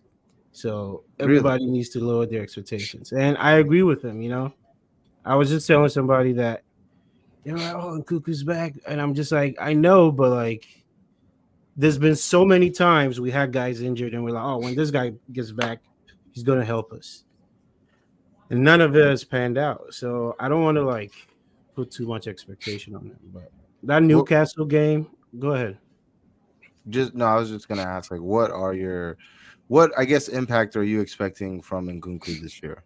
Like, just from Definitely be like one of our, main creators, especially in the final third. Score goals, assists, somebody who can unlock us when, we can't seem to find our way. We are still missing that type of player. And You need I don't somebody. think we've had him since Hazard. Yeah. Well, I would say William, because Williams last season he was crazy for Yeah. us. Yeah. So a player like Nkunku can do that for us, but we need to look. We have to be realistic. Yeah. Just throwing him in there is not going to change everything. Because at this point, even like Cornelius said, the goals were just, I don't even know, man. It's like I'm glad we got him, but it's just like we're not getting that against Liverpool, United, Arsenal, City. Mhm. We're not. So it's like you take the win, but it's against Sheffield. We have a very good schedule for the Christmas break, which we should pick up wins consecutively and consistently. But Newcastle is the first test tomorrow at home. Mhm. We haven't won, back to back since last year, October. We did it this past weekend. Can we do it 3 in a row? You haven't won back to back. Back to back at home since Since like 2022 October. October. It's Wait, crazy. so I do have a question about the about the Caicedo thing. And another comment about Cuckoo, but starting with Caicedo. Do you feel like him and Enzo clash in the midfield? I feel like they go ahead. Because personally, I feel like they're trying to do the same role. I feel like you have two guys trying to do the same thing, and I feel like they don't mesh well in the midfield. You know what I think actually? Yeah. I think Conor Gallagher makes everything a little bit awkward in that middle. Because for how creative and how good he's been for us, it's still like, if we were a top 6 team right now, he would not be playing this role for us. Yeah. Like, let's be honest. We all know that. It's like he's played well for us. Like, let's not, let's give him his credit. Yeah. But if we were actually challenging with these teams, you think Conor Gallagher will be the main guy pulling the strings? No, I think it makes things awkward because sometimes he's way too advanced than he should be. But that's the only guy, willing to press. Nobody's pressing like he's pressing. So we're caught in this position where it's like, well, he's doing the job, so somebody has to cover. And we see Caicedo playing too deep for me, in my opinion. He's too deep. And like you said, there are so many times you see Caicedo and Enzo in the back, and you're just like, y'all should be y'all should be moving up. But I don't know. But I feel like, that's what Caicedo did at Brighton, though. He was he was one of the main guy who would pick the ball up from But the he was keeper, more pick the ball free, up from though. He was free to move around. Think about it. So yeah, so and it's funny you say that because I feel like we haven't had a good midfield that meshes. I mean, when you look at it, Mike's spot on. When you look at Gallagher, when you look at Caicedo, when you look at Enzo, they kind of all do the same thing. Yeah. Gallagher is, he's been our captain since Reece James again has gotten another injury. He's the guy. So Gallagher now, I feel like he's taken it upon himself to try to be the person that facilitates the middle, that wants to be the spark. But technically, I don't think he has the ability that a Caicedo or that an Enzo does. But, this is not their team. This is technically Gallagher's team. He was an academy youth. He's now on the first team. He's now our captain. So I feel like there's just something that's not meshing in our midfield. Because when you look at our midfield and then our attackers, we have a lot of talent. I mean, we have Mudryk, who he's starting to find his way, and Cole Palmer on the outside, who are both very, very quick, both good with the ball. Our best player. But then when you look at who's supposed to be giving them the ball, you're looking at Enzo. You're like, okay, this guy is good with his feet. He's able to play balls into space. Caicedo, he's able to get the ball from box to box.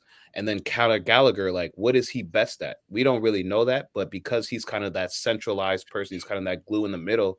There's something for me, at least when I look at our team, there's something for me that's just a little off. Yeah. And I think go ahead. No, go ahead. Go finish. No, and I'm just saying, I think that they kind of all play similarly, as you want to call it a 6, you want to call it an 8, 10, whatever. As that central midfielder role, they're all kind of occupying the same space because they sort of do the same things, some better than others, and they haven't found a way to kind of make that work yet. Yeah, I don't want to say like Nkuku is like the I mean, I feel like I feel like for you guys though, he is kind of like your final piece. I look at your lineup this weekend, just like not even looking defensively, but just from the midfield up. You started Caicedo, you started Gallagher, you started Cole Palmer, then you had Mudryk, you had Sterling, I think you had Action Jackson up top, right? But when Nkuku comes in there, like when he starts in the lineup now you can afford to just. Now I feel like that'll really help your team because offensively you can afford to not start Mudryk. Cole Palmer will go out wide and Kuku will start in that 10 role.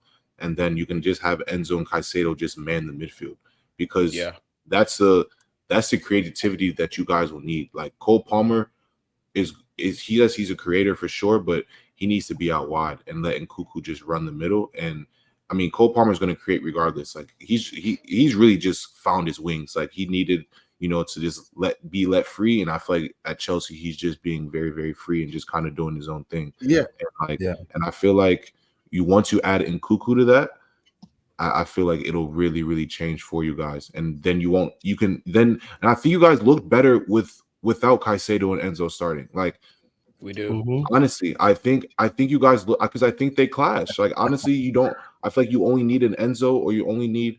And I feel like right now, Conor Gallagher's like your Conte. He's the one who's just gonna run all over the place and just try to pick up the ball and find the ball. And then if he can run all over the place, win the ball back and give it to an Enzo or give it to a Caicedo or give it to a Nkuku, then that's when I feel like you guys will be back to where you were. But I do think that but I do think that Nkuku is extremely important to you guys, and I just don't think Caicedo and Enzo can start anymore. I think I've seen it all season at this point. And it just hasn't worked. It just I don't know, something about it. Maybe they just don't know the roles enough yet or whatever. But I just don't think it works that well. I have one question that I wanted to ask y'all, everybody, but I'm very interested to hear from like the Chelsea fans specifically. We're at the halfway mark, almost at the halfway mark of the year. What would you on an A to F? How would you rate your managers? Now, I'll give him like a C plus. Like I was gonna say C minus. Yeah, Mike's giving him a C. Actually, like C minus. Because you have to also take into account some guys haven't been available to him. Yeah, we haven't really had I'll say a healthy squad. Yeah, so fair. I think a C is fine. Because at some point, and I can tell he's getting there. Like, we got to get results. Like, forget play style, forget tactics, forget formation. Just get me a win. We have to get there. And I feel like, he's trying, but I mean, if you're a Chelsea fan, you're looking at the team too. Like, who is he going to pick? Yeah, no, I think that's very fair. It's like he hasn't been given nobody really. Yeah. But Nkunku gives us hope. Lavia still hasn't played, but you're almost like you don't want to put too much expectation of these guys coming back to change anything. Yeah. We have good enough talent right now that we should be easily between 8th, 7th, just pushing. But Yeah. I don't know what's going on. And for me, and that's why I kind of give him a CC minus, because I can't give him a D or an F, because when you look at how we've played against the top 4, we've gotten results, but then there's just no consistency, and half of that has to do with a lot of our team just not having the experience in the Prem. And although we might have a lot of talent, the experience sometimes outweighs that talent. And so that's why with Pochettino, I want to give him a little bit of grace because of how he's done, especially with, the team he's been given. But I think that he can be more consistent. I think there's just a lack of consistency, and you see that from week to week. And so that's why I'm at a C right now. Okay. What about for the rest of the y'all team? To be honest, I would say our back line. Oh no, I mean actually fine for with everybody else on the call, on the cast. Oh yeah. I did for so like Gabe for Arsenal. Fs.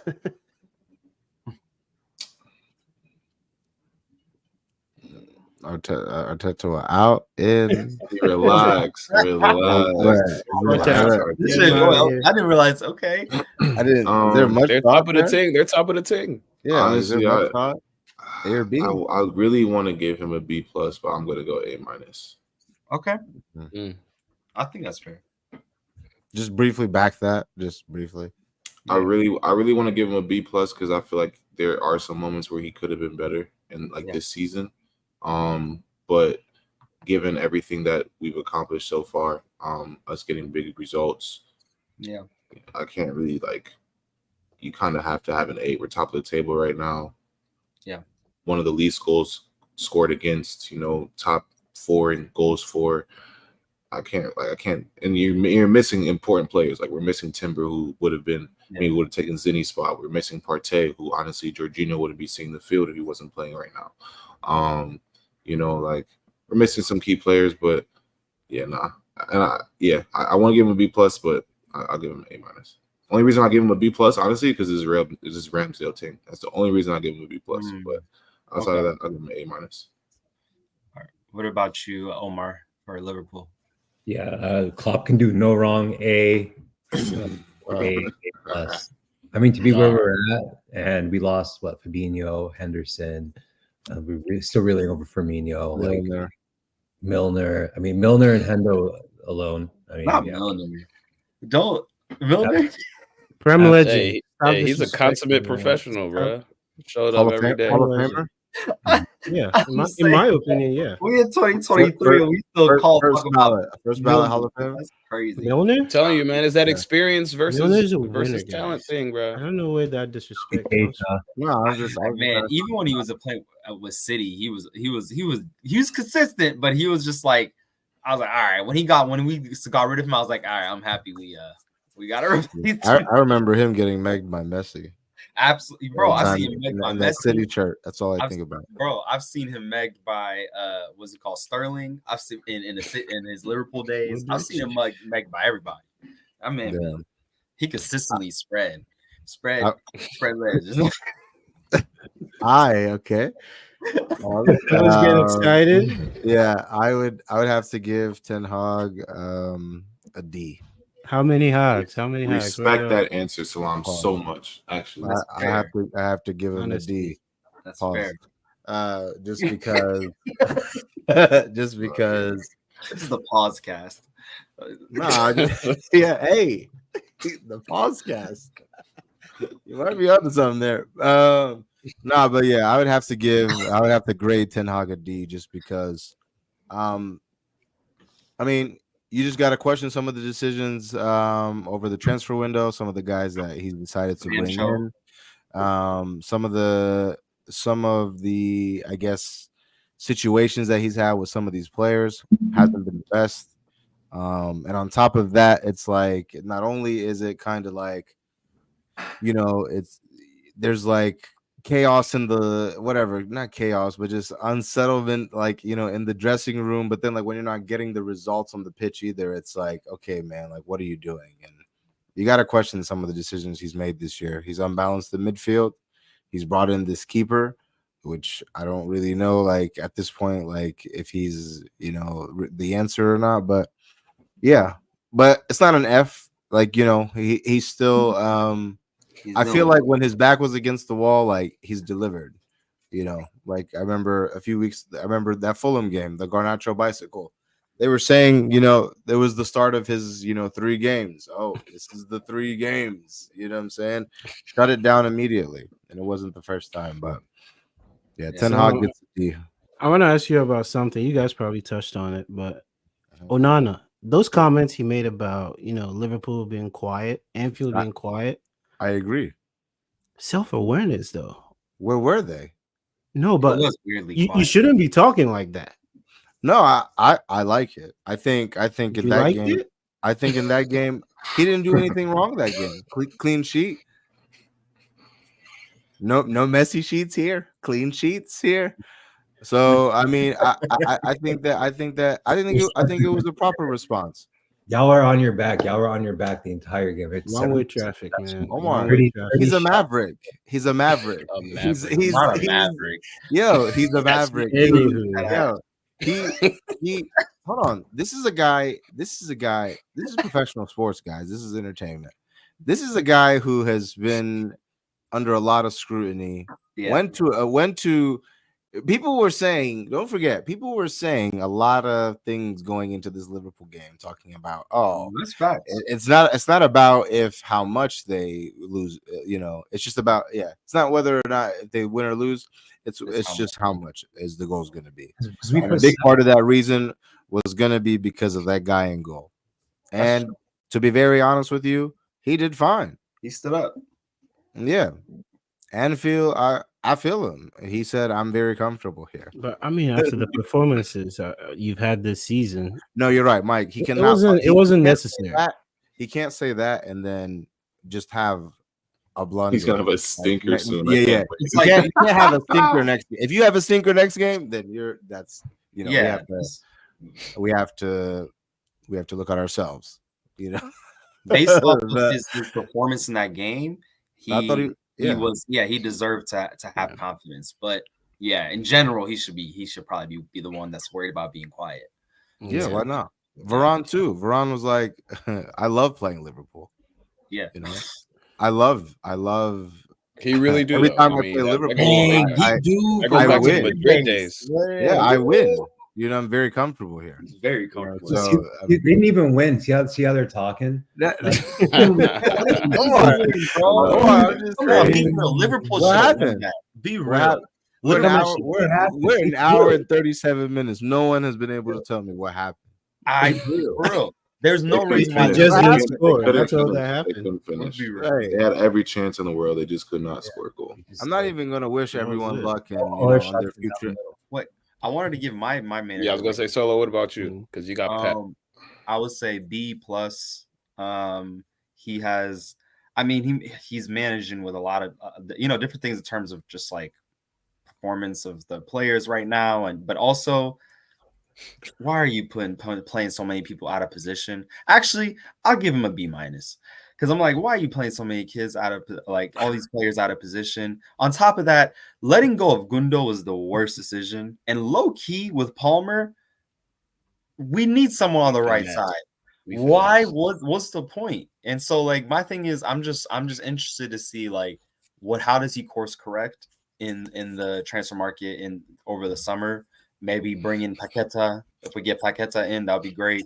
But if not, I mean, it was a weird transfer window for us, and I didn't think it needed to be that weird considering that we won a treble. I think we should have just kept the team together as best as possible, but we didn't. That's our team. Yeah, that's fair. But other than that, though, I'm like, he's still. I mean, we're fourth. We're 5 off the top. We've been in way worse predicaments before, so we can figure something out if we just start course correcting early. Facts. All right, what are y'all locks of the week before we get into predictions? Leverkusen at home. They play Bochum. Cornelius, you can do that. Mr. Cornelius stays That's stealing such a people. safe He pick. stays stealing people. Hey, I'm 3-0, baby. Nah, Cornelius All right. is just. All right, Yeah, I'll go pick ahead. another. Yeah, man. No, Whatever. you're fine. Go ahead. Go ahead. All right, that's your pick. Cornelius is gonna say Man City versus the All Right Red Diamonds. Yeah. Money line. He's gonna say money line. Nuts. Yeah. I'll go my lock of the week. My lock of the week is Aston Villa at home against Sheffield United. They will be getting a dub. I would honestly, I might even take the spread. I don't even know what it is. Yeah. But I would just say money line just to be safe. My lock-in is Newcastle versus Luton. You guys I think Newcastle needs to get some better results in the league, and this is the chance to do that. So I think that's a lock or a win there. Sunday, Chelsea Wolves. I'm picking Chelsea. It's my birthday, so I think they birthday man. yeah. This money line, Chelsea win. Yeah, don't take spread. Yeah, I'm actually gonna believe it or not, I'm going to back Chelsea tomorrow to advance versus Newcastle. And Okay. I love the Carabao Cup.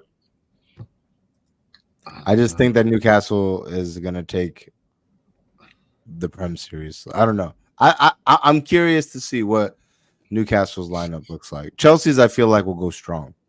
I don't know what that means, but what Chelsea's strong looks like. But yeah, that's my lock of the week. Omar, did you get yours in? No. It's just who I think is gonna win. The game that you think is, for sure. Last week, I did the Milan Dortmund over 2.5 goals, so it could be anything. Be anything. All right, I'm gonna go on a limb. We beat. Just send it to me. Okay. No, I mean everybody. Say your pick, but then send it to me afterwards. Got you. You're saying Arsenal? You saying Liverpool over Arsenal? Mm-hmm. Oh wow. Wow. So we might as well That's the safest bet. So we might as well just get into predictions then. Yeah. Yeah, Mike, answer this question. Papa said someone earlier said that Man City was struggling because they were 5 points behind. What would you call what Chelsea is doing at this very moment? Growing I mean, pains. we're building. We're we're going through a rebuild. City's won 3 in a row. Wolfman. I mean, expectations are high for City, but for Chelsea, I mean, everybody knows like Chelsea's in crisis right now. We need wins. So Yeah. I mean, struggling is an understatement. I don't even know what we're doing. Like we're just building. We're building bricks right now. Give us time. Brick by brick. Yeah, no, Mar. Let's get into this prediction. You said Liverpool for Arsenal. What's your score prediction, please? It's like come here real quick. Yeah, nah. What's your score prediction, please? I'm gonna go 2-1, 2-0. Let's go 2-1. That's crazy. Yeah, you don't think you're definitely 2-1. You're gonna shut them out. That's crazy. He's not Where's the shutting game us at? out. Yeah. Is that The game's at Anfield. Hey, listen, Gabriel, you're gonna be very comfortable there when you walk around. You know what I'm saying? You're gonna be I will say this: the only thing I am scared about, once again, is Zinchenko starting, bro. Oh, yeah. I swear to you, I low-key would start Kivior. Who's your right winger? Oh, Salah. Bro, I am so scared. Like that man is gonna get done up. Yeah, I want to change mine. I want to change my. I want to change. But hold on. After this game, 3-1 Mo Salah, Arsenal, anytime goal scorer. Yeah. Mo Salah, That's crazy. anytime goal scorer. That's crazy. Hey. I'm scared for Zinni, bro. Actually, because Salah don't be scoring in big games like this season. He hasn't scored in the big game. He's been scoring in all the other games, but not against the top 6. I don't think he's been because I don't think he scored. He didn't score in United. Obviously, he didn't score in United. Yeah, yeah. And let me see what are the ones he scored at. Because now I'm curious because I feel like he has 3-1 Arsenal. That's all I gotta say. 3-1 Jeez. Arsenal. All right. 3-1 Arsenal. Wow. Versus 3-1 Liverpool. Arsenal. You know, At Anfield. Oh, wow. Yep. Damn, bro. We're on your head top. Okay. What you got, Okay. Islam? Who do you see this week? Oh, Well, we're out of the Carabao Cup, so thank God we have a few days off. We play Same. West Ham. We play West Ham away from home. That's going to be a tough game. The kudos show. One of the versus Moise.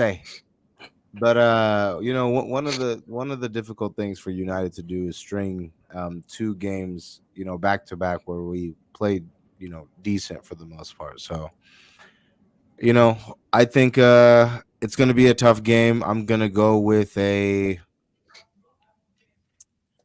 1-1 Classic draw. 1-1 draw. You guys 2 on draws draw. in a row. It's a third one. Just all draws. No clean sheets, just dirty draws. That's a banger.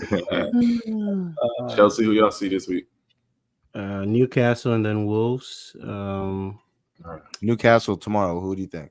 2-1 Chelsea. I was I going to think say we move 2-1 on. as well. And then Yeah. Sunday, I think it's 1-0.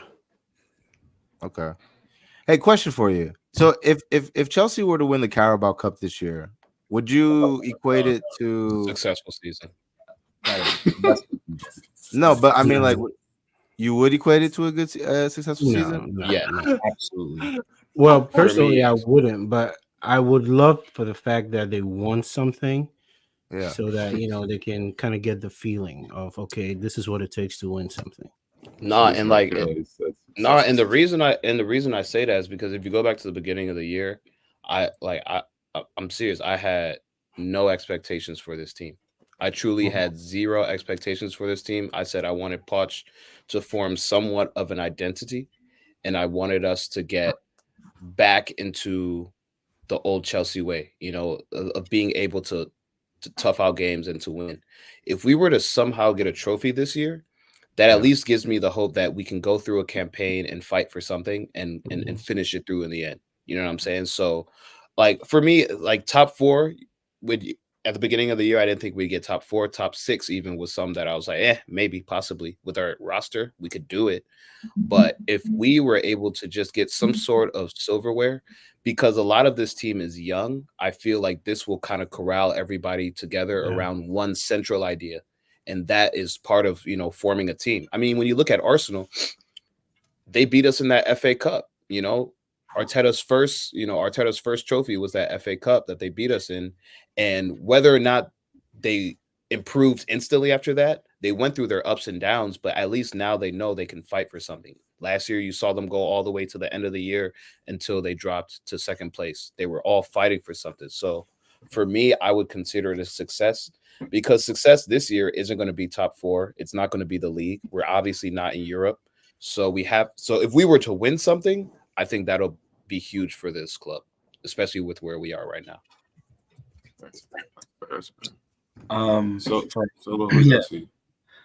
So I mean, we have the Club World Cup this week, Club World Cup game, but after that, we have the next scheduled game is Everton, but our Brentford game was postponed, so I actually don't know who we're playing against. But either way, I think we need to win both these games. So I'm thinking if it's Brentford, that we hit them 2-0. If it's Everton, it's looking like 1-0. But I looked into it, by the way. Salah has only scored 1 goal against the traditional Big Six, and that was that was a penalty against City. No, not City. That was Alexander scored there. Oh, you're right. Penalty against Spurs. And so Mm. yeah, he's not been consistent against the big six, but he scored against like Brighton and Aston Villa, which are still important games. People have been consistent against Zinni. It's been. I will say though, he's had assists. He's had assists in a lot of those big games. Yeah, that's true. That's true. Mike always has said that Salah doesn't show up in the big games. In the finals, they've been showing up against Zinni. Big moments. If he doesn't score against Zinni and Arsenal at home, then I think it will say like, yeah, he's not been like that against the big six lately. Like this is the only comment. This is the last comment I have to say. This is a match that's screaming Tomiyasu. This is this is a match that is literally screaming, we miss Tomiyasu. Yeah. Whatever, Islam. We beat you out. I'm not worried about you. Tommy ass. Okay.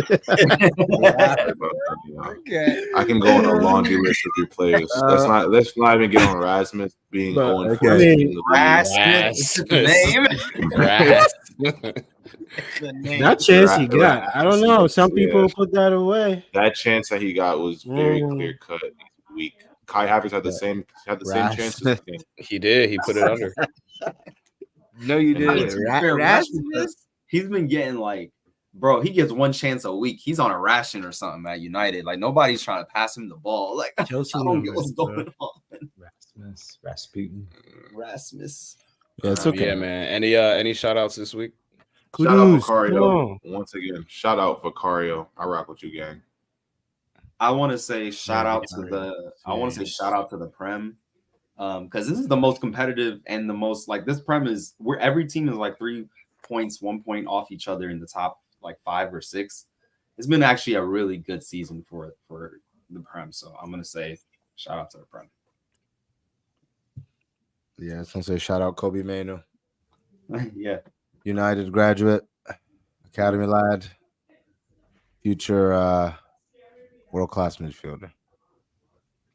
You guys might have the players you need in the building already. I'm just saying, if Omar can get away with saying Cody Gakpo is world class, Mike, do you think Cody Gakpo is world class? Gakpo is world class. You weren't here for that. Yeah. It's Cody Gakpo world class. Nah. Come on, Omar. Come on. He's good. He's really good. He's really good. He could be starting right now. World class before I say Gakpo is world class. Are you He kidding could me? walk into Bayern Munich today. He could walk into Real Madrid today. Bayern? No. Where is he walking? He's not even starting for Liverpool. Are you talking about? He's not even over Muller? He would be good as Muller role, but not yet, bro. Not now. He's not even starting Muller on the bench. Yeah. All right.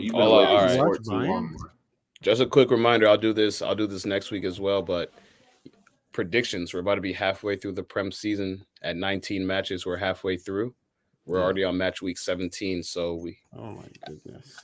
Start thinking about it. A couple of weeks, we're gonna have to do our top 10s. We're gonna have to revisit. Yeah, that's right. Everybody just leave Chelsea at 10. Yeah, honestly. Just leave us there. Yeah, that's a good one. That's a good one to end out there. But yeah, man. What is this?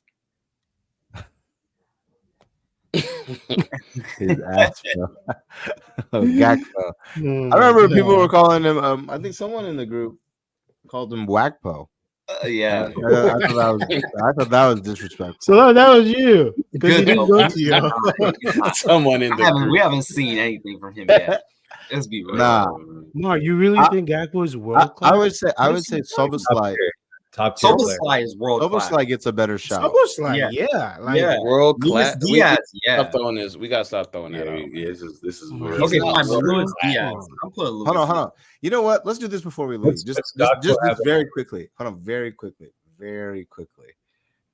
I'm curious. Do we have any world class players on our team? Name everybody on your team. You name a player that you think is world class that probably isn't the obvious. Okay, we ain't got one. Closest would be Enzo, but we ain't got one. Declan Rice. Is Enzo world class? He would be the closest person, but he ain't there. Enzo, I mean, so realistically, Thiago Enzo's Silva not would be the world-class. only person I'd say is world class. Yeah. Declan Rice, Bukayo Saka. Please lock it up. Let's end it. right there. No, Saka's world class. I would say Declan Rice. Thiago is world Silva. class. No, but those are. I would say, who? If you were to say a third, who would you say, Gabriel? I would say for me, Ake. William Saliba, world class. Nathan Ake is world class. This Saliba, man is that's insane. fair. Look at Mike. Look at Mike. He's trying to find someone to dispute. Look at Look at his eyes when he's in the air. Look at him. Look at him. He wants to dispute. Oh man, It's okay. I have 3 world class players on my team. Yeah. But Oh, man, that's so funny. You read my face so well. so Omar's is Cody Gakpo. That's crazy. That's crazy to me. Gakpo, Yeah, jeez. no. Does Omar, Gakpo you lost have his- that, like, you know, like Zobo and Diaz and Sobo's Diaz Sobo's is the up world there. I think class. I think if Arsenal depended on Hakpo, he could replace Saka. If they depended on him. Wait, No. can you say that? Can you say that again? Please repeat that statement one more We need to have time. a Gakpo conversation. I did not hear that. Hakpo's I up did there, not. bro. Hakpo's I sick. need to understand this more. Wait, but- hold on. Wait, So You're you- seeing the World Cup, Mar, man. wait. Mar, please many repeat that goals did he have? statement one more time for the people. What'd you just say? Gakpo over Xhaka. Relax. All right. So how many goals did he have this World Cup? No, Mar, that's not what I said. I'm saying please repeat that Gakpo? statement that you just said. I said He was if one of the he- best players he of the takes- World Cup. he takes Saka's. If you guys depended on Hakpo, he could take his spot. He could take Saka's spot. Saka, hey, yeah, I'm done. Please end. Wait, Please end this. Saka or Good Xhaka? luck to He you. said Saka. He said Saka. He said Saka. Yo, let's end this right Hey, now. Xhaka is disrespectful. It's the best player. Yeah. Okay, Wow. Hey, shout out Xhaka though. He's hooping. No, over but there. listen, Xhaka, I was like, I don't know about. I mean, No. okay, man. I was like, Saka, bro, End free this people. because this man is talking. yeah, madness I right unfortunately don't have any shouts for any world class players on my team. I don't. Veron. The butcher. No, I mean, yeah, Veron, yeah, for sure. But I'm just saying, like, people this year, like, I mean, Yeah. nobody's. I mean, yeah, Veron's world class. I would Fernandes. say, Remember when Fernandez first came? yeah. Fernandez is Anywho. not world class. Anywho. Some people say Kevin De Bruyne called him world class. He I did. Well, he's not world class. Yeah. But Let me see. Fernandez is I good. heard you, Solo. You said Nathan Ake. I didn't say anything about it, but I'm not sold on it, but I see where you're coming from. I That see what man you is No, you're- he's I a think it's good low-key underrated for me. he's so that's why I said like someone that isn't being seen as good as he is, man. Like when he plays, bro, he's consistently one of our best defenders. And the fact that he's not that fast, but he's always in the right place. Yeah. That guy's got it. Is What do you- Foden that's what world you get- class? He learned from Foden's Van Dijk. world class. What do you mean? Foden is world class. Foden's Yeah. Yes. Foden? Philly Yes. Fonel. I think it'd be easier to say the players that's not world class on City. Yeah, it's like Like Vardiol is not world class. Calvin Phillips. No, he's not world class. Wrap it up, man. I'm not here to talk about no more. Yeah. All right, let's go. Let's go. All right, man. all right, Appreciate everybody for tuning in. And as always, good luck